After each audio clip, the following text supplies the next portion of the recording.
Ketika Rasulullah SAW dituntut kafir Mekah, kita tahu kan mereka nuntut apa misalnya? Mereka nuntut tuh, Muhammad saya percaya kamu Rasul, tapi syaratnya Mekah yang tandus sulap, jadi kota yang subur makmur, menjadi jannat subur makmur. Atau begini saja Muhammad, kalau kamu gelo sama saya mangkel karena kita ada iman, turunkan saja azab, kisafah minas sama, turunkan saja azab. Atau begini Muhammad, kamu kan bilang utusan Allah, kamu datang saja bersama Allah digandeng gitu, digandeng, terus sama Allah diangkat tangan kamu, dimaklumatkan kalau kamu Rasulnya. Karena mereka dengan logika yang salah, yang dikatakan mukjizat itu sesuatu yang seperti itu. Artinya kalau kamu berpikir mukjizat yang seperti itu, berarti Anda turunan kafir Quraisy.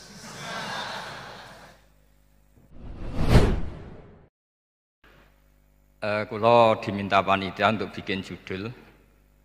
Terus judul kulo adalah keistimewaan mukjizat Al-Quran. Kersane akurat nih kulo betul kerpean, jadi otoritatif. Karena kalau dalam pendapat ulama, kalau seorang mubalek atau seorang ulama atau siapa saja kok ngomong tanpa teks itu dia tersangka sebagai musyarek. Musyarek itu menandingi syariatnya Rasulullah SAW. Dengan pikiran-pikirannya, dengan jargon-jargonnya. Jadi itu masalah besar kalau dalam tradisi ulama, karena pikirannya tidak musalsal, tidak ada silsilahnya ila Rasulillah SAW. Makanya saya meskipun banyak orang percaya ngaji di mana-mana itu bawa kitab. Satu ya tadi niat ngerpek tadi supaya saya dulu masih ingat zaman di sarang itu kalau tes itu banyak yang bawa kitab. Ketika ditanya, ini namanya ngerpek. Enggak Pak, mutolaah itu tanpa batas. Jadi mutolaah itu kapan saja. Yang agak kriminal itu kasus ujian nasional. Itu ada seorang guru SD. Ini kisah nyata, ingin membocorkan ujian apa? Nasional. Itu kan jelas kriminal itu. Si guru SD tadi berdalih gini, wong ujiannya mungkar nakir saja dibocorkan, apalagi ini ujian negara. Karena semua kiai itu kan mengajari kita marrobuka waman nabi, itu kan mengecewakan mungkar nakir, artinya kan membocorkan ujian. Singkat cerita kiai tadi itu, guru tadi, kalau nggak percaya tanya Gus Bah. Akhirnya rombongan guru SD tanya ke saya, apa betul Gus ujian boleh dibocorkan? Analoginya kiai-kiai bocorkan ujiannya siapa? Mungkar nakir. Karena saya ya NKRI harga mati, saya bilang tertawa-tawa toh. Kalau saya jawab gak kriminal dimarahin polisi. Kalau saya jawab kriminal, analoginya dengan mungkar nakir memang yang membocorkan itu apa? Nggak usah diteruskan, kalau saya bilang boleh nanti jadi kriminal. Dan agama ini adalah analogi. Analogi itu kias. Sehingga saya di sini insya Allah serius sekali membawa makalah mukjizatnya Quran. Kenapa demikian? Memang saya merasakan dan semua yang hadir di sini pasti merasakan bahwa mukjizatnya Quran itu luar biasa. Sehingga kita satu-satunya umat yang enggak ditunggui Rasul, tapi kualitas iman kita insya Allah menyamai periode-periode sahabatnya Rasulullah SAW. Tapi syaratnya tadi ya, dengan pikiran yang sama, dengan teks yang sama, dengan rasa yang sama, dengan kejiwaan yang sama. Caranya gimana supaya sama? Kita harus terus membaca teks. Teks itu mengingatkan kita. Misalnya begini, yang dikatakan mukjizat itu kan sesuatu dahsyat yang dalam nalar manusia itu nggak mungkin terjadi. Misalnya ontanya Nabi Soleh keluar dari batu besar, itu kan satu peristiwa yang akal manusia tidak sampai. Begitu juga tongkatnya Nabi Musa membelah Laut Merah, yang akal manusia itu tidak sampai. Tapi pikiran itu menurut mazhab kita yang waras ini, saya ulang lagi, kita yang waras itu pikiran kriminal, itu salah. Saya ulang lagi ya, kita semua kan umatnya Rasulullah SAW. Semoga benar-benar umatnya Nabi, bukan Islam yang kumat. Karena orang Islam itu pilihannya hanya dua, kalau nggak bersatu umat Islam ya Islam yang kumat. Kumat itu agak gitu, namanya kumat dalam bahasa Jawa. Begini, saya ulang lagi ya. Yang dikatakan mukjizat itu amrun khariqun lil adat. Sesuatu yang luar biasa, kemudian dalam tanda kutip yang manusia itu tidak mampu. Sehingga itu dikatakan mukjizat seperti tongkatnya Nabi Musa dan untanya Nabi Nuh yang keluar dari batu besar. Kalau kalian ingin jadi wali, pikiran seperti itu udah akan jadi wali. Gagal itu di KPU gagal. Itu. Jadi nggak usah sampai MK, di KPU sudah gagal. Kenapa demikian? Pertanyaannya begini. Memangnya sesuatu yang wajar kita lihat keseharian itu dalam kemampuan manusia? Saya ulang lagi. Memangnya sesuatu yang biasa saja, yang normal saja itu dalam kemampuan manusia? Enggak juga kan? Manusia bisa enggak bikin unta? Yang wajar saja, yang lewat indukan, bisa enggak? Enggak kan? Manusia bisa bikin laut enggak? Enggak kan? Jadi kalau mukjizat itu dengan definisi sesuatu yang manusia tidak mampu, memangnya keseharian alam ini manusia mampu? Enggak juga kan? Nah, karena agama Islam dengan logika itu Rasulullah SAW menolak mukjizat yang seperti itu, ya menolak mukjizat yang seperti itu. Makanya saya bilang pikiran pertama tadi itu kriminal karena itu ditolak oleh Rasulullah SAW. Karena ya itu tadi, kalau itu dituruti, lama-lama kita tidak tahu kedahsyatan ciptaan Allah keseharian. Makanya ketika Rasulullah diminta laula utiya mislama utiya Musa, ya Muhammad itu punya mukjizat kayak tongkat Nabi Musa. Kasolihin Nuh, kasolihi soleh. Apa karena koti apa? Soleh. Sebagaimana untanya Nabi Soleh. Apa jawabnya Allah? Wa ma min dabatin fil ardi wala ta'iri yatiru bi janahihi illa umamun amsalu. Sebagian dijawab inna fi khalqis samawati wal ardi wa ikhtilafil laili wan nahar sampai saat terusnya wa tasrifir riyah saat terusnya la ayatil liqaumi yaqilun. Karena logika yang terbangun begini, dan ini saya ulang lagi, ini syarat utama jadi wali. Ini masih satu poin. Nanti ACC-nya nunggu ketua-ketuanya. Tapi kamu jangan bayangkan wali itu kayak Sunan Kudus Tunda. Jadi kalau kamu jadi wali itu maknanya kullu mukminin waliyullah itu diikhyakan banyak. Setiap mukmin itu walinya Allah. Tapi maknanya gini, waliyullahi wong sing disaakeni Allah. Itu jadi enggak usah dimaknani kekasih Allah. Ya. Jadi karena dalam bahasa Arab itu waliyul yatim adalah orang yang kasihan sama anak yatim sehingga diurus segala keperluannya. Perempuan yang perawan punya bapak namanya apa? Wali. Artinya si bapak sayang sama putrinya disebut apa? Wali. Jadi nanti kalau kamu jadi wali dengan makna yang tadi kullu mukminin waliyullah. Setiap mukmin adalah orang yang dikasihani Allah dan insya Allah semua kita masuk. Paham ya?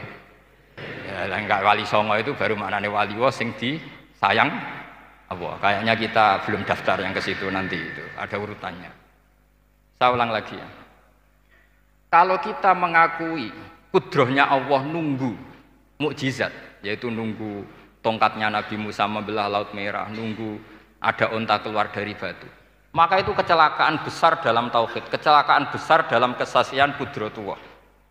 Kenapa? Karena alam yang kita lihat keseharian juga tidak dalam kemampuan kita. Alam yang kita lihat keseharian juga tidak dalam kemampuan kita. Misalnya begini, kalau kamu melihat nyamuk, itu pertama Quran turun tentang nyamuk, itu orang munafik komentar, wah Tuhannya Muhammad kurangan stok, sampai contoh saja hanya seekor nyamuk. Tapi apa kata Allah? Inna Allaha la yastahi ayyadriba masalam ma ba'udatan fama fawqa. Nyamuk itu bukan sekedar kecilnya. Tidak usah kamu bikin nyamuk yang ada nyawanya, itu terlalu sulit. Sampean semua tak suruh bikin patungnya nyamuk. Gampang mana bikin patung nyamuk sama gajah? Tidak usah dikasih nyawa. Terus cari tatahnya itu dari mana? Orang Jepara pun tidak akan bisa. Belum nanti bentuk alat kelaminnya. Belum nanti uratnya alat kelamin. Belum nanti punya jantung, jantung punya urat. Jantungnya nyamuk juga punya kuman. Kumannya juga punya organ tubuh. Organ tubuhnya punya urat. Apa itu tidak lebih dahsyat ketimbang tontonan mukjizat yang diperagakan para nabi-nabi sebelum Rasulullah Shallallahu Alaihi Wasallam? Maka sebetulnya ketika Quran saya katakan mukjizat ila yaumil qiyamah adalah pertunjukan Allah bikin nyamuk. Innallaha la yastahi ayyadriba mathalam ma ba'ud. Itu bagi orang alim percontohan nyamuk itu lebih dahsyat ketimbang percontohan mukjizat Nabi Musa membelah Laut Merah. Juga lebih dahsyat ketimbang pertunjukan Nabi Soleh ketika mengeluarkan unta dari apa? Batu. Dong, jelas nih. Maka umat Rasulullah terutama ulamanya harus ngomong seperti ini terus. Dengan cerita seperti ini maka Quran jauh lebih dahsyat. Makanya mukjizatnya Quran tanpa batas. Jelas ya? Makanya kita harus bertobat secara masif. Mengatakan kedahsyatan adalah nunggu sesuatu yang khariqun lil adat. Bahwa yang kita lihat keseharian adalah semua di luar kemampuan kita. Lah kita ini kan keliru, yaitu tadi, wah onta keluar dari apa? Batu. Laut merah terbelah, ini dahsyat, manusia tidak akan mampu. Memangnya manusia pernah mampu bikin laut? Memangnya manusia pernah mampu bikin nyamuk? Memangnya manusia pernah mampu bikin telur ayam? Karena keseharian seakan-akan ini tidak ayatnya Allah Ta'ala. Itu kebodohan. Makanya tidak mungkin jadi wali. Yang jenis seperti ini ya kan jadi wali. Sama tenang saja, nanti saya paling nggak sampai 1 jam karena saya tidak biasa ngaji umum. Saya mau itu karena menghormati mbah saya, karena buyut saya itu orang Damaran, namanya Mbah Hafsah. Hafsah binti Maksum bin Soleh bin Asnawi Sepuh. Jadi saya ini ya turunan asli orang Kudus. Jadi saya datang tidak dalam rangka hormat jenengan, hormat mbah saya sendiri sebetulnya. Jadi jenengan tidak punya hak adami sama saya, karena saya datang tuh hormat mbah saya. Tapi saya ingin melatih iman yang benar. Saya ulang lagi, saya ingin melatih iman yang benar karena ini penting. Sehingga Allah cara menjelaskan iman itu aja inna fi khalqis samawati wal ardi. Kamu lihat saja langit dan bumi. Seterusnya sampai waqtil laili wan nahar sampai wal fulkil lati tajri fil bahri terus sampai wa tasrifir riyah. Ini semua tontonan yang kita lihat semuanya di luar kemampuan kita. Itu tadi contoh paling gampang nyamuk kayak apa? Apapun profesornya seseorang apa bisa bikin nyamuk? Enggak usah yang bernyawa, patungnya saja. Coba nyamuk itu punya organ tubuh enggak? Punya. Organnya ada kumannya enggak? Ada. Alat kelaminnya ada bolongannya enggak kira-kira? Ada. Kayak apa sulitnya? Jadi andaikan saya ke umatnya Nabi Musa terus bengkei lah sama Nabi Musa. Ini gue, Nabi Musa keren, punya tongkat. Saya akan bilang Rasulullah lebih keren karena punya Quran. Nah di sini makna kenapa mukjizatnya Quran dikatakan afdolul mukjizat. Mukjizat paling keren, paling hebat. Karena menjadikan manusia punya nalar yang lebih objektif. Artinya lebih objektif, kenapa kita hanya kagum dengan sesuatu yang dahsyat? Dengan alasan kita tidak mampu. Memangnya dengan hal-hal yang keseharian kita mampu? Tidak juga kan? Jelas ya? Mohon bener nih ya? Mohon bener di mana ini? Mohon gini malam slide didandani bareng-bareng. Mohon bener ya? Sehingga iman di era Rasulullah SAW itu gak lagi butuh sesuatu yang khariqun lil. Kedua pertimbangannya Rasulullah Muhammad SAW, mukjizat yang khariqun lil adat itu resikonya lebih tinggi untuk tidak abadi. Nanti saya bacakan takbirnya. Misalnya tongkatnya Nabi Musa itu hanya disaksikan oleh orang yang di era itu pun yang kebetulan menyaksikan. Saya ulang lagi ya, resiko mukjizat mahsusah istilahnya, mukjizat yang bisa dilihat dengan indera, itu resikonya hanya dilihat orang yang di saat itu menyaksikan. Gimana? Ini prosedur. Ak gaul nih. Ngangge peci, mboten. Terus gimana? Oke. Saya teruskan lagi ya. Niki mau normal nih. Mboten kebanteran nih. Mboten kebanteran nih. Saya ulang lagi ya. Jadi yang dikatakan mukjizat itu seringnya kan dikasih definisi satu pertunjukan yang di luar kemampuan manusia. Sehingga tongkat Nabi Musa membelah laut merah disebut apa? Mukjizat. Ontanya Nabi Soleh keluar dari batu disebut apa? Terus lucunya disebut alasannya karena manusia tidak mampu. Memangnya manusia mampu bikin onta normal yang lewat indukan? Mampu enggak? Enggak. Artinya umatnya Rasulullah lebih sering melihat kekuatan Allah Subhanahu wa ta'ala kulla waqtin wa hinin, setiap saat, karena cara berpikir sudah dibenahi Al-Qur'anul Karim. Paham ya? Maka untuk jadi wali umatnya Nabi itu lebih mungkin karena melihat kedahsyatan Allah setiap saat. Tidak usah nunggu sesuatu yang super kayak apa? Kan filakil bahri, sebagaimana laut terbelah oleh tongkatnya Nabi siapa? Musa. Terus ketiga, kalau logika mukjizat gini itu terus menerus, seperti yang dialami Nabi Musa, resikonya adalah umat selalu menuntut hal yang aneh-aneh dan melupakan hal yang pokok. Itu lebih bahaya lagi. Misalnya begini contoh gampang. Kita ini hidup di bumi setelah sampean belajar ilmu falak atau astronomi atau belajar geologi. Planet yang sebesar ini apa? Semuanya itu sudah maha dahsyat. Gara-gara kita berpikir butuh kejadian yang aneh. Ya gara-gara ingin kejadian yang aneh. Mungkin lama-lama Anda ingin cari model hewan yang kepalanya itu di pantat. Baru percaya kudrahnya Allah. Lama-lama kamu jadi dukun. Seneng ular yang berkepala manusia, itu baru dahsyat. Nanti menjadi klinik. Makanya kritiknya ulama,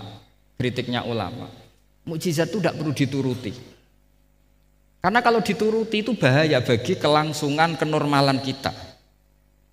Makanya kata Abdul Hamid Khan, termasuk kitab yang saya kagumi, kata beliau begini, yang menjadikan orang kafir adalah dia nganggep kudrahnya Allah Ta'ala itu bergantung sesuatu yang dahsyat. Dia nggak sadar bahwa keseharian dalam hidupnya semuanya pertunjukan kudrahnya Allah Subhanahu wa Ta'ala. Kayak tadi, saya contohkan nyamuk tadi. Inna woha la yastahi ayyadriba masalam ma. Terusannya ba'udotan fama fokwa. Kayak apa susahnya bikin nyamuk? Sudah kecil, punya alat kelamin, punya organ, punya urat. Lalu dalam tubuhnya juga ada kuman, kumannya juga berorgan. Kebayang nggak Anda bikin seperti itu? Enggak. Dahsyat mana dengan tongkatnya Nabi Musa? Sama-sama berstatus kita tidak mampu sama sekali. Dahsyat mana? Sama kan?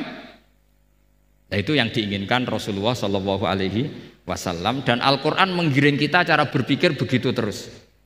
Sehingga Quran cukup menghentikan wa ma min dabbatin fil ardi wala ta'iri yatiru bi janahaihi illa umamun amsalukum. Sebetulnya burung yang setiap hari terbang, yang setiap hari lewat Anda, itu semuanya bukti kekuasaan Allah Subhanahu wa Ta'ala. Tidak usah nunggu kejadian-kejadian super dahsyat.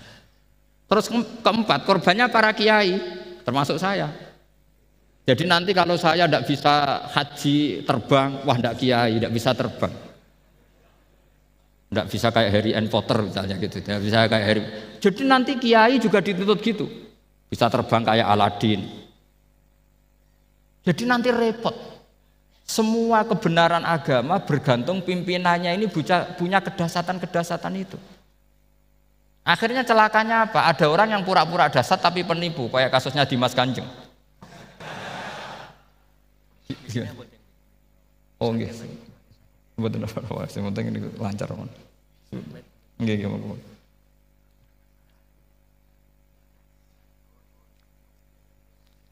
Jadi makanya nanti itu saya akan memberi penjelasan tentang apa? Mukjizatnya Al-Qur'an, kenapa disebut mukjizat paling apa? Dahsyat. Ini saya bacakan tag pokoknya ya supaya sampean tahu. Ini tabaruk sama Imam Bukhari ya. Redaksi yang diriwayatkan Imam Bukhari, qala Nabi sallallahu alaihi wasallam, ini ikut kitab Fadhailil Quran. Ma minal anbiya'i nabiyyun illa u'tiya minal ayat ma misluhu amana alaihil bashar. Wa inna ma kana alladhi utituhu wahyan awhahu wa ilayya fa arju an akuna aktsarahum tabi'an yaumal qiyamah. Jadi semua nabi punya mukjizat, yang lewat mukjizat itu orang dipaksa iman. Karena dahsyat tadi, saking dahsyatnya terus cocok tidak cocok itu percaya. Tapi kata Rasulullah, mukjizat saya itu berupa wahyu, yaitu Al-Quran, dan saya berharap dengan mukjizat itu saya adalah nabi paling banyak pengaruhnya yaumal qiyamah. Maknanya paling banyak orang yang iman. Terus di sini dikomentari oleh sarehnya ya, oleh penyarahnya yaitu Ibnu Hajar Al-Asqalani. Ya saya baca Arabnya saja. Sama harus pura-pura paham jadi keren. Jangan minta saya terjemah nanti harus pura-pura paham. Bagus kok, mantas sabahabi qaumin fawa napa minhum. Jadi bergaya orang kaya ya dikira apa? Kaya. Bergaya ulama ya dikira apa? Ulama. Nanti bergaya wali juga dikira wali. Saya baca ya, ini luar biasa menurut saya. Al makna annal mu'jizati al madiyata kanat khissiyatan tusyahadu bil absor kana qoti soleh wa asa Musa. Wa mu'jizatul Qur'ani tusyahadu bil basirah. Jadi kayak tadi, kedahsyatan tongkat Musa itu karena apa? Laut kok bisa dibelah sebuah tongkat. Itu aneh. Kalau maknanya aneh adalah di luar kemampuan manusia, nyamuk lebih aneh. Kayak apa susahnya bikin organ apa? Nyamuk yang sekecil itu. Artinya bedanya apa? Tongkatnya Nabi Musa dengan pertunjukan nyamuk yang sama-sama mengarah satu titik, yaitu mengakui absolutisme kudrahnya Allah Subhanahu. Sama ndak? Sama. Sehingga umatnya Rasulullah tidak perlu ditunggoni mukjizat simsalabim. Cukup penalaran akal. Ini namanya basirah apa? Basirah. Nggih jelas ya? Mohon sampean ra usah kepen roh tokate Nabi Musa to. Cekap melihat apa? Nyamuk. Ya sudah bagus, sudah maju, sudah keren. Ya jelas ya. Li'annal ladzi yusyahadu bi ainir ra'si yang qaridu binqiradi musyahidihi walladzi yusyahadu bi ainil aqli baqin yusyahiduhu kullu man jaa ba'dal awwali mustamirron. Sesuatu yang dipertontonkan lewat sesuatu yang fisik kayak tongkat Nabi Musa, itu yang percaya langsung tentu yang melihat. Setelah itu ada yang percaya, ada yang enggak. Bisa saja itu hoax, bisa saja macam-macam. Tentu yang enggak percaya tentu salah, ya kita sepakat. Tapi tetap saja yang enggak menyaksikan itu bisa saja enggak percaya. Paham ya? Tapi logika kedahsyatan nyamuk, siapapun yang punya nalar percaya. Artinya giringan Al-Quran untuk melihat mukjizat itu kedahsyatan Allah bikin nyamuk itu abadi ila yaumil kiamah. Dan siapapun yang waras akan ikrar dan tetap menyaksikan. Karena insya Allah ada nyamuk terus ila yaumil kiamah. Itu kan teman tidur kita, paham? Makanya kamu kompromi dengan nyamuk. Sekali-kali jangan dicablek. Ini ayatnya Allah. Ya bila perlu dicium, dielus-elus gitu. Karena saya yakin yang hadir di sini andekan melihat tongkatnya Nabi Musa kira-kira dilus-lus enggak? Kira-kira? Andekan loh, kamu punya kesempatan melihat tongkatnya Nabi Musa, gimana? Dilus-lus, dikai mori, dikai kembang 7 taman, kan gitu. Tapi kenapa nyamuk enggak kamu begitukan? Toh sama-sama ini ayatnya Allah yang luar biasa. Makanya ini ngaji di sini saya ulang lagi, sama ndak perlu merasa punya hak adami sama saya, karena saya memang buyut saya kandung itu orang Gamaran, namanya Mbah Hafsah. Hafsah itu binti Maksum bin Soleh bin Asnawi Sepuh. Jadi saya ini termasuk turunan beliau yang keluar dari Kudus di Rembang. Karena mbah saya kandung itu sepupunya Mbah Sahal, ya sama Mbah Sahal, ibunya Badiah ya putrinya Mbah Hafsah ini. Kalau ibu saya namanya Sofiyah ya putrinya Mbah Hafsah ini. Jadi kenapa saya cerita ini ya memang Quran sudah terang-terangan ngendikan dzurriyatam ba'duhan apa mimba. Jadi kekuatan dzurriyah itu luar biasa. Jadi kita menjaga harkat dan martabat para leluhur supaya ilmu ini terjaga. Jangan marisi gayane tok, bae alim terus putune pedita-pediti gak alim terus gak keren, menurut saya itu malu itu. Jadi marisi itu ya kalau putunya orang alim ya alimnya, jangan marisi mulyane. Nggak orang alim terus mulya tok gelem dicucup itu gak keren menurut saya. Niru alimnya dulu baru sama-sama dicucup itu baru betul, paham ya? Jadi ada aturannya lah. Saya teruskan. Sehingga Quran kalau menggiring mukjizat, ketika Rasulullah SAW dituntut kafir Mekah, kita tahu kan mereka nuntut apa misalnya? Lan nu'mina laka hatta tafjura lana minal ardi napa yam bu'a au takuna laka jannatum min nakhili wa inabin fatufajjiral anhara khilalaha napa tafsira au tusqitas samaa kama zamta alaina kisafan au ta'tiya billahi wal malaikati qabila au yakuna laka baitum min zuhrufin au tarqa fis sama. Masih mereka bilang gini, walan nu'mina liruqiyika hatta tunzila alaina kitaban naqra'u. Mereka nuntut tuh, Muhammad saya percaya kamu rasul, tapi syaratnya Mekah yang tandus sulap jadi kota yang subur makmur, menjadi jannat subur makmur. Atau begini saja Muhammad, kalau kamu gelo sama saya mangkel karena kita ada iman, turunkan saja azab. Kisafam minas sama, turunkan saja azab. Atau begini Muhammad, kamu kan bilang utusan Allah, Kamu datang saja bersama Allah digandeng gitu. Digandeng terus sama Allah diangkat tangan kamu, dimaklumatkan kalau kamu rasulnya. Au ta'tiya billahi wal malaikati qabila. Karena mereka dengan logika yang salah. Yang dikatakan mukjizat itu sesuatu yang seperti itu. Artinya kalau kamu berpikir mukjizat yang seperti itu, berarti Anda turunan kafir Quraisy. Anda turunan apa? Kafir Quraisy. Maka gak boleh berpikir mukjizat seperti itu. Nyatanya Allah cukup menjawab dengan ayat wa ma min dabbatin fil ardi wala ta'iri yatiru bi janahihi illa umamun amsalukum. Dijawab lagi inna fi khalqis samawati wal ardi waqtilafil laili wan nahar wal fulkil lati tajri fil bahr sak teruse la ayatil liqaumi yakin. Semudah itu kita iman kedahsyatan kudrahnya Allah. Cukup melihat kerbau. Kok bisa ya jaga populasinya? Padahal tidak pernah dia seminar cara jaga populasi. Nyatanya tetap terjaga. Tanpa lamaran ya bisa jaga keturunannya. Tanpa sesar ya anaknya lancar. Tanpa sesar kan? Artinya mereka bisa. Karena di sini ada kudratullah. Ada apa? Ada kudratullah. Nah, kalau iman seperti itu, Anda baru betul. Yaitu yang disebut Allah, ya tanazzalul amru bainahunna lita'lamu annallaha ala kulli syai'in qadir wa annallaha qad ahata bi kulli syai'in ilma. Semua urusan di alam raya ini hanya Allah ingin mempertontonkan bahwa saya kuasa. Jadi tidak perlu nunggu yang aneh-aneh. Sehingga andaikan saya ketemu Nabi Musa dan ketemu Rasulullah Muhammad SAW, pasti saya milih Nabi Muhammad sebagai ketua. Karena Nabi Muhammad yang bikin sarana iman dengan sarana yang seluas-luasnya, dan sarana ini tidak habis dan ada di mana saja, yaitu sarana ikrar bahwa Allah kudroh dan kudrohnya tanpa batas. Nabi bikin sarana apa saja, melihat langit, bumi, lautan, nyamuk, hewan, semuanya sarana untuk ikrar kudrohnya Allah Subhanahu wa ta'ala. Sementara Nabi Musa mempertontonkan hanya nunggu mukjizat sing khariqun lil adat. Paham ya? Makanya wajar kalau Nabi bergelar afdolul anbiya sayyidul awalin wal akhirin. Karena memang lebih efektif cara menggiring supaya orang iman. Sekarang sudah tahu kenapa Nabi jadi sayyidul awalin wal akhirin? Sudah.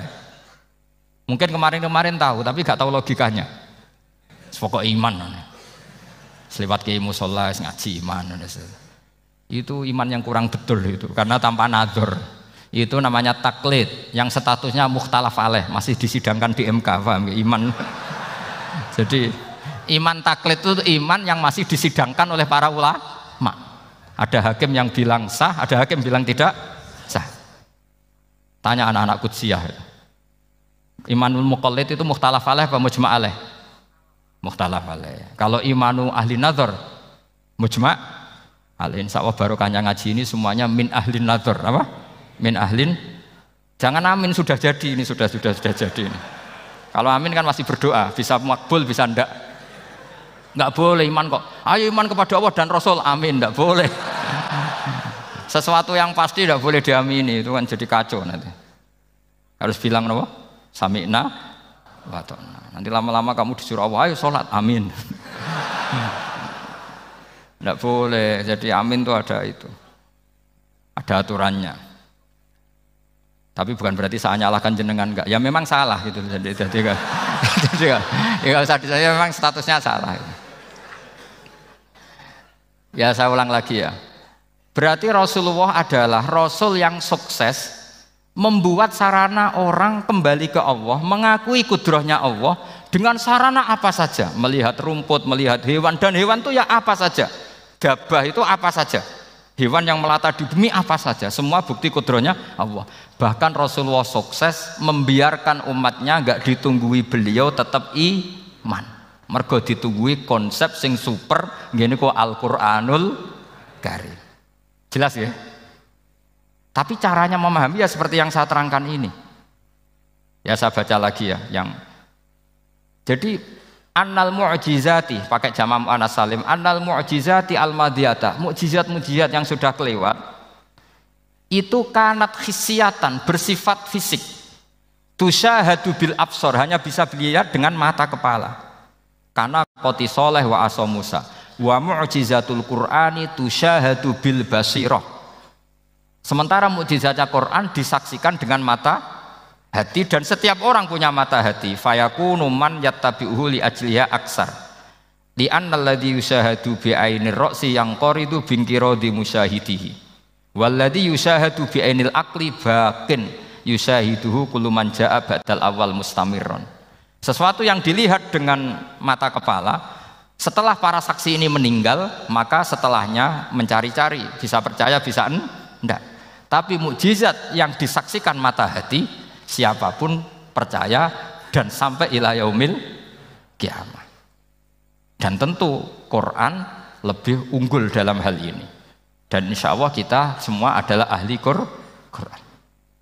Yaitu harus punya kesimpulan falamma tabayyana lahu qala a'lamu annallaha ala kulli syai'in qadir. Sebagian ayat wali ta'lamu annallaha ala kulli syai'in qadir wa annallaha qad ahata bi kulli syai'in ilma.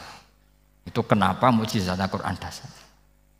Itu yang gampang-gampang ya, melihat nyamuk, unta, kerbau itu yang gampang.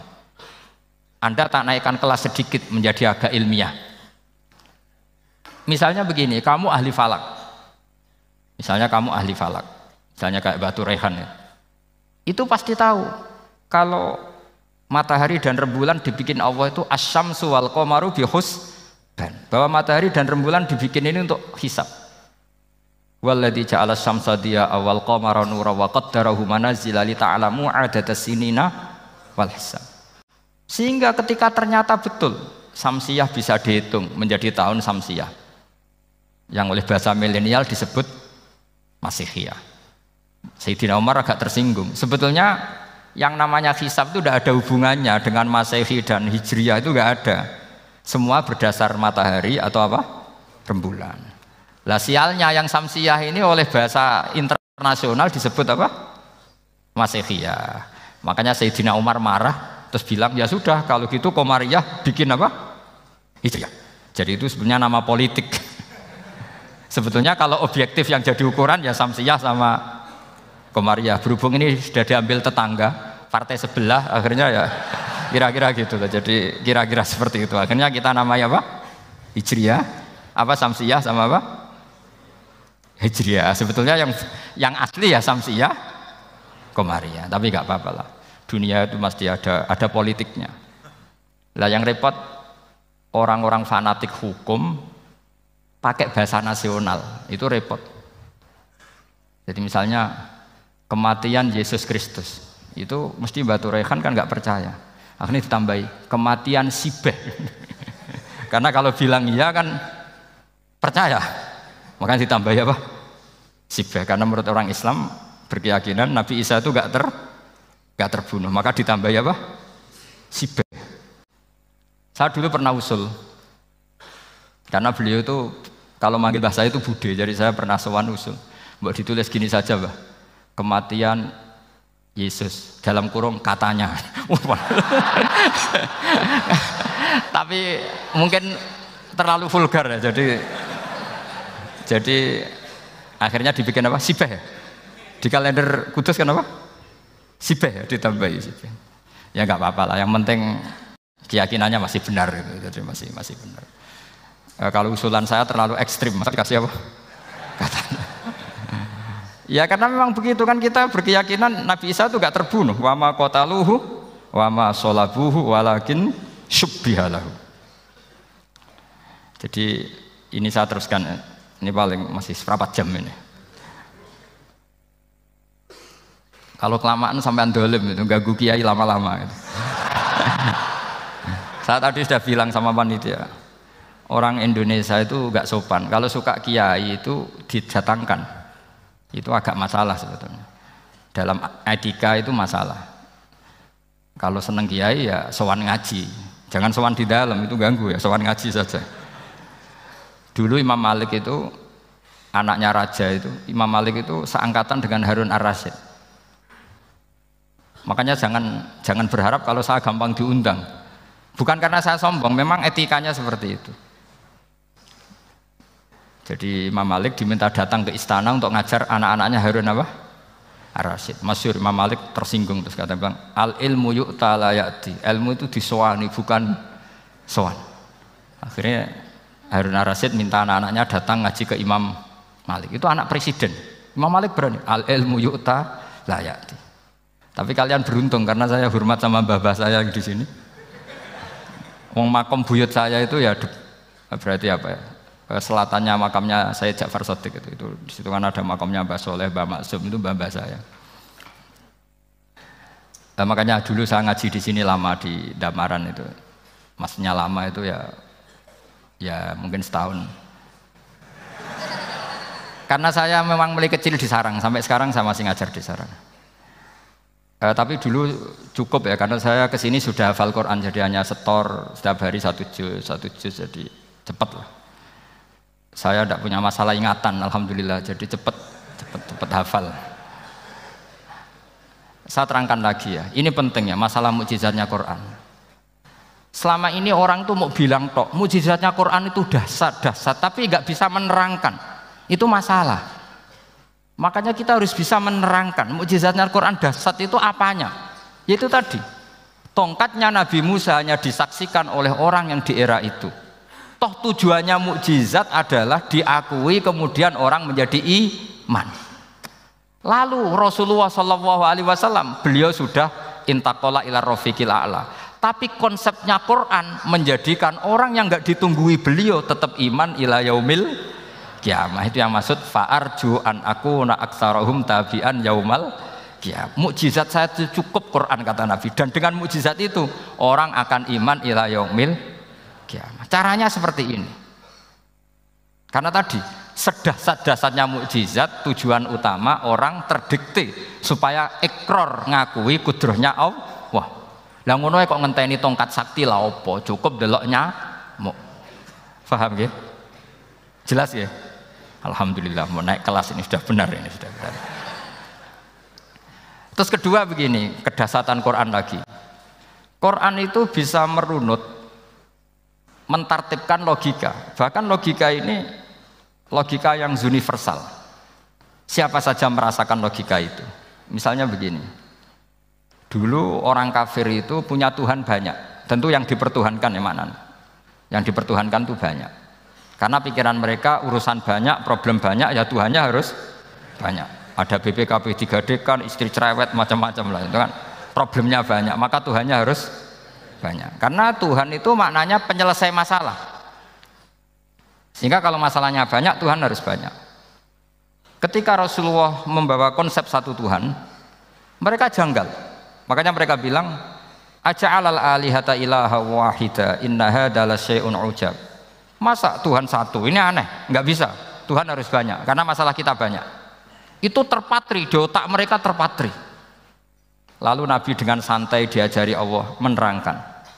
Andaikan kalian punya majikan banyak dan perintahnya beda-beda, kamu suka enggak? Ya enggak suka, Mat, enggak enak. Punya majikan banyak itu udah enak. Milih mana majikan banyak sama satu? Satu aja, Mat. Tuhan kamu adalah majikan kamu. Kalau banyak kamu bingung. Ya, Mat, satu aja, Mat. Itu segampang itu. Jadi menggiring, Tuhan itu kan bos kita, tuan kita. Kalau banyak berarti yang memerintah kita banyak dan bisa konflik bos-bos kita ini karena berebut anak buah tadi. Akhirnya mereka, kalau kamu punya majikan banyak dan perintahnya beda-beda, semuanya minta dilayani, kamu pusing enggak? Ya pusing, Mat. Minta mana? Majikan banyak sama satu? Satu saja Muhammad. Ya Tuhan kamu adalah atasan kamu, maka harus satu. Mereka faham. Oke, Mat, Tuhan satu.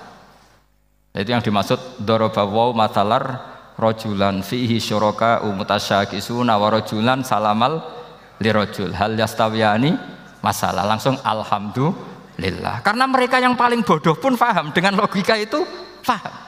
Kalau Tuhan banyak, perintahnya banyak, kita repot.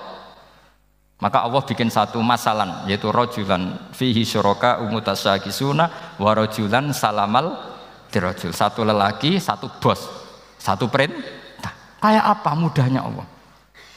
Kemudian mereka tetap menuhankan Lata, Hubal, dan Uzza karena mereka dipertuhankan. Sebenarnya nggak pernah Tuhan tapi dipertuhankan. Allah memberi contoh itu sederhana sekali. Wa daraba Allahu mathalar rajulaini ahaduhuma abkam la yaqdiru ala syai'in wa huwa kallun ala maulah aina ma yuwajjihu la ya'ti bi khair hal yastawi huwa may ya'muru bil adl. Kata Rasulullah, Lata itu menurut kamu apa? Ya Tuhan kami. Muhammad, Hubal ya Tuhan kami, Uzzal ya Tuhan kami.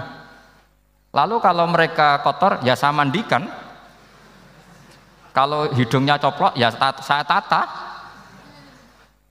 Terus kata Rasulullah begini, kamu mau enggak punya budak atau pembantu yang buta, tuli, bisu? Kamu mau enggak punya pembantu loh ya, pembantu itu budak zaman dulu. Kamu mau enggak punya pembantu yang buta, yang tuli, yang bisu? Wah gak doyan mat, nggo apa pembantu ngono? Lah pembantu saja kamu enggak mau yang gitu kok malah punya bos begitu? Orang yang tuli, yang bisu, yang kopok, jadi pembantu saja nggak layak kok malah jadi pangeran. Paham ya? Arca dan berhala itu kan nggak bisa apa-apa. Kamu mau gaji ngasih THR pembantu yang kopok, bisu, picek, mau? Wong jadi pembantu saja nggak sah kok mau jadi apa? Tuhan atau jadi majikan. Jadi Allah bikin contoh gampang sekali. Wa daraba mathalar rajulaini ahaduma abkam la yaqdiru ala syai'in, enggak bisa apa saja. Wa wa kallun ala maulah, anane ngrepoti tok. Inama yuwajjihu la yati bi khair. Mudah sekali. Akhirnya mereka berbondong-bondong iman karena logikanya ditata oleh logika Al-Qur'an. Makanya agama ini sebenarnya enggak pernah datang dengan kekerasan, itu enggak pernah. Bil hujjah, dengan argumentasi. Itu disebut qul falillahil hujjatul baligh. Nah sekarang orang rapati soal argumentasi, senengannya neror. Nah, itu rapati ngaji. Sebenarnya agama ini mudah. Ad-dinu yusrun, agama ini mudah, logikanya gampang. Untuk tidak menuhankan Yesus atau Isa, Quran juga datang dengan penjelasan yang enggak jelimet, yang gampang saja. Kata Allah, mal masihu ibnu maryam illa rasul qad khalas min qablihir rusul wa ummuhu siddiqah kana yakulanit. Kok arani pangeran piye? Nek mangan ya lesu. Kamu kebayang enggak misalnya punya Tuhan terus mbok gratisi pas marung. Terus kamu bangga, alhamdulillah tadi Mbah habis ngratisi Tuhan. Tadi kelihatannya kelaparan, tak gratisi, senangnya bukan main. Kamu mau punya Tuhan yang seperti itu? Mau? Enggak mau kan? Allah menjelaskan kana yakulanit. Kudoyan sego, artinya nak orang mangan ya lemes. Pas kamu minta, ternyata Tuhannya baru lemes. Jadi Quran itu tidak sinis enggak, tapi menggiring logika bahwa ini tidak mungkin Tuhan. Wong kana ya kulanit.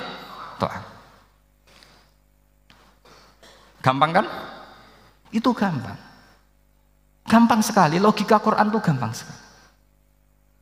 Dan masalahnya kita sekarang tidak mengkaji Quran yang sisi ini. Ya termasuk kritik kita ya, tapi ya sudahlah, ini dunia ya macam-macam. Ono sing ngaramno lomba, ono sing mendukung lomba, macam-macam. Saya tidak dalam posisi mendukung dan menolak. Saya 0-0, jadi tidak ke kanan tidak ke kiri dalam konteks tadi. Karena ya sudahlah, itu sudah takdir, semuanya takdir. Ada yang setuju lomba, ada yang mengharamkan apa? Lomba. Tapi sebetulnya kalau kita berpikir Quran diturunkan ya untuk yang saya terangkan ini, menjaga logika agama al-hujjah al-balighah ila yaumil kiamah. Karena kita tidak perlu tongkat lagi Nabi Musa, enggak perlu ontanya Nabi Soleh. Cukup dikawal aturan-aturan iman yang cukup mudah dan kita temukan di mana saja ayat-ayat itu. Yaitu wa ma min dabatin fil ardi wala ta'iri yatiru bi janahihi illa umamun amsalukum, atau inna fi khalqis samawati wal ardi, dan seterusnya. Nah, cara berpikir gimana Gus? Gampang tadi. Kalau tongkat Nabi Musa membelah laut adalah hal yang kita tidak mampu. Memangnya kita mampu bikin langit bumi? Tidak mampu kan? Berarti ini sudah cukup menjadi ayat kekuasaannya Allah. Jelas kan? Maka mukjizat Quran ini mengawal umatnya Rasulullah SAW ila yaumil kiamat dengan logika seperti itu. Seorang lagi dengan logika seperti itu. Maka ulama enggak boleh berhenti seperti saya ngomong terus seperti ini. Makanya ngendikane Allah, lam yakunil ladzina kafaru min ahlil kitabi wal musyrikina munfakina hatta ta'tiyahumul bayyinah. Bayyinah itu apa? Rasulun minallah yatlu suhufam mutahharah. Orang kafir semuanya kata Allah, baik berkategori kafir musyrik maupun kafir ahli kitab, itu tidak akan tercerabut dari akar kesalahan mereka, dari cara berpikir mereka, hatta ta'tiyahumul bayyinah, sehingga datang satu kejelasan yang jelas welo-welo.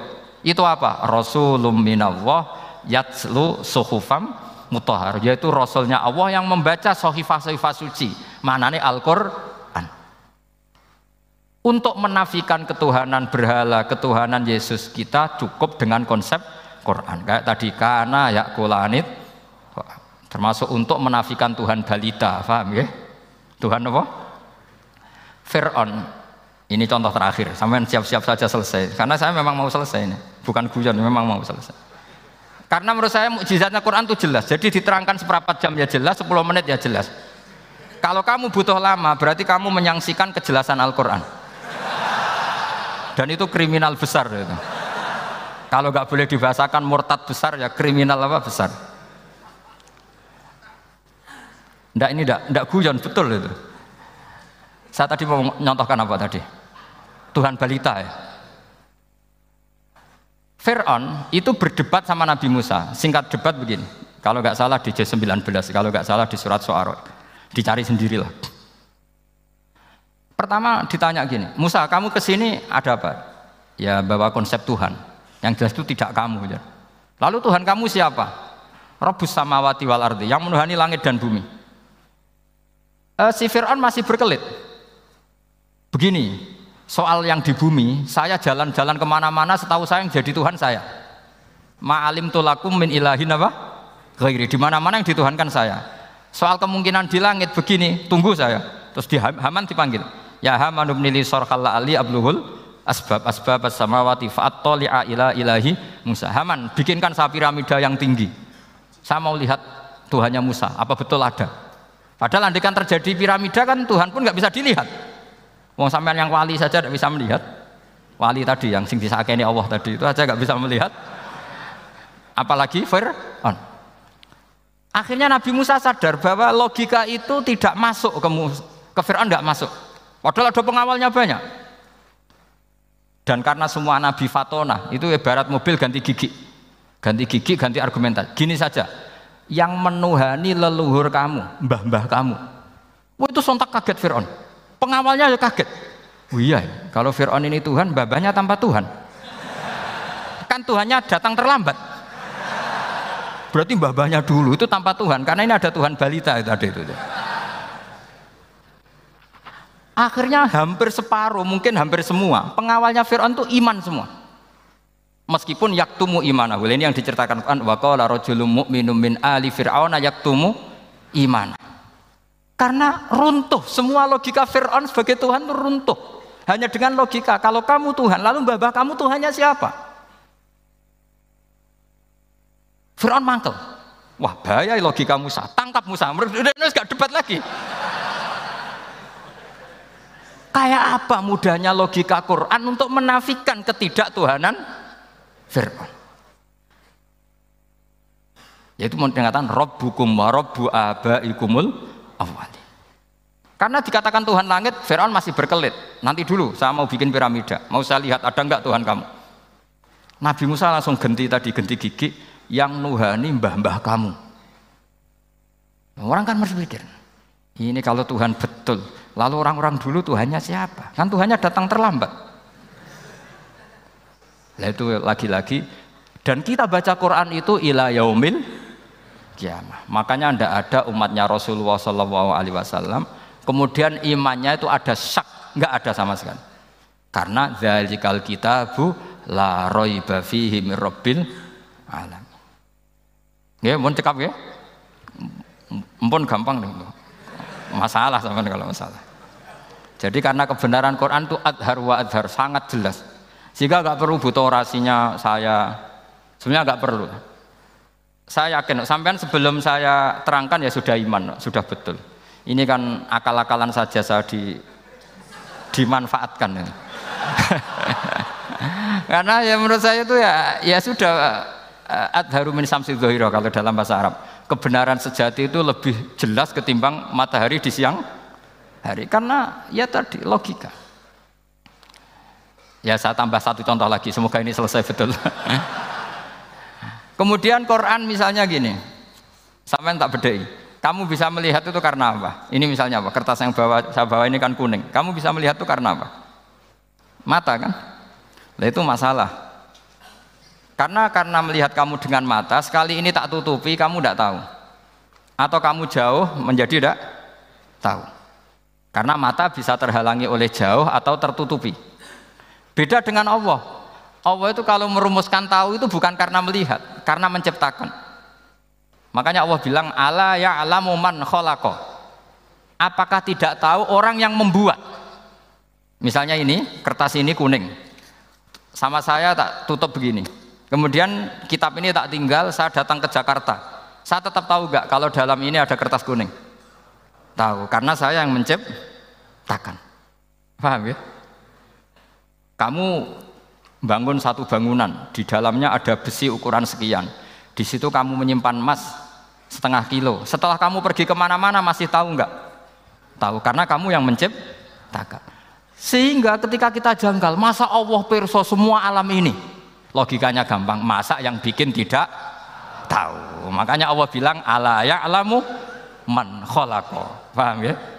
Jadi gampang sekali. Mukjizatnya Quran tuh gampang sekali. Nararo kebangetan gitu.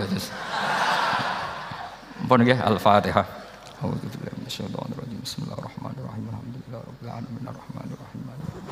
Iyyaka na'budu wa iyyaka nasta'in. Ihdinas siratal mustaqim. Shiratal ladzina an'amta 'alaihim ghairil maghdubi 'alaihim waladdallin.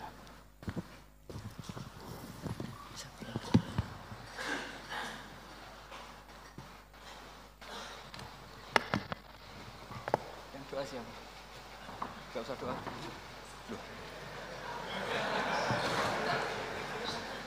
Kalau doa itu sunatnya khufiyah rahasia, jadi tidak bisa mik.